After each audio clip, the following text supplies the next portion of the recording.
So yan, update tayo sa SLEX ngayon. Sigurado magkakaroon ng heavy traffic. Grabe, buti dito lang. Malapit na kami sa nangyari. Oh.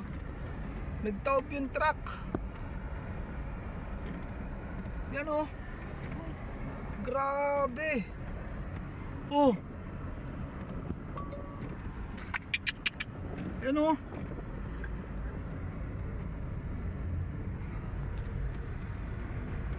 Grabe. Ngayon yan, December 24. Kung dadaan kayo ng SLEX, mag-expect kayo ng traffic. Ano yan, papunta yan ng along going to Calamba. So yun lang guys. Keep safe tayo lagi. Ingat sa biyahe, huwag mong pamadali. Makakarating din kayo sa pupuntahan nyo. Okay?